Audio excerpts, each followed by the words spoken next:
नमस्कार दोस्तों, मैं वंदना नंदा आपके सामने प्रस्तुत करने जा रही हूँ वेब मॉरल स्टोरी की एक स्टोरी। एक राजा के घर कोई संतान नहीं थी।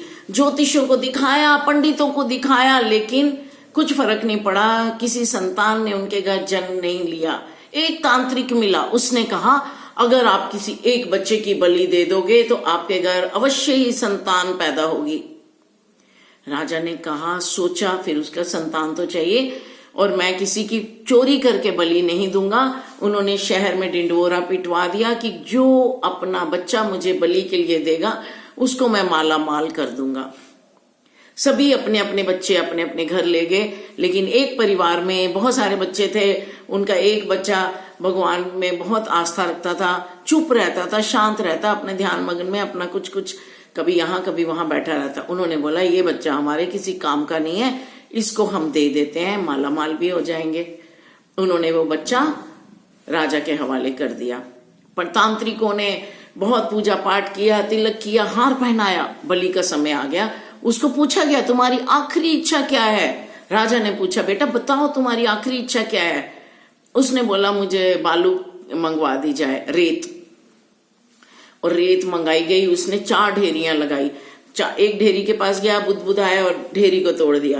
दूसरी ढेरी के पास गया, बुदबुदाया और उसको भी तोड़ दिया।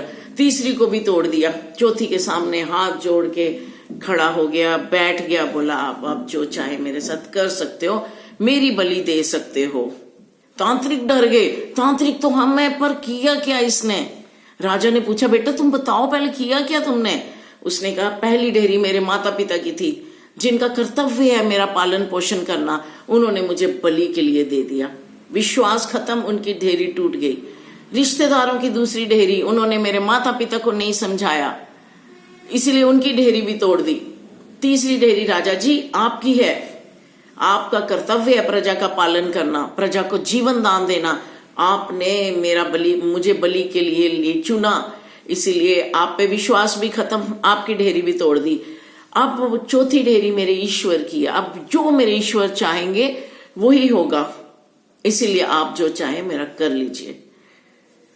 राजा ने कहा इतना बुद्धिमान बच्चा मेरे घर पैदा होगा ये नहीं होगा, मैं नहीं जानता। इस बच्चे को ही क्यों ना मैं अपना बेटा बना लूं। उसने उसको अपने गले से लगा लिया, तुम मेरे बेटे, माँ बाप ने तो तुम्हें त्याग दिया, तुम मेरे बेटे। उसने शहर में राज्य में ढिंडोरा पिटवा दिया, जश्न करवाए कि मेरा बेटा मुझे मिल गया। तो दोस्तों जब हम प्रभु पर विश्वास रखते हैं तो वो हमारा बाल भी बांका नहीं होने देते। जो भी मनुष्य हर मुसीबत में उनका आसरा लेता है, प्रभु का सहारा लेता है, उसका कभी कोई अहित नहीं कर सकता। दुनिया के सारे रिश्ते झूठे से ही, लेकिन एक सत्य सिर्फ उसका नाम है, तो उसके नाम पे विश्वास रखें। नमस्कार, जय हिंद।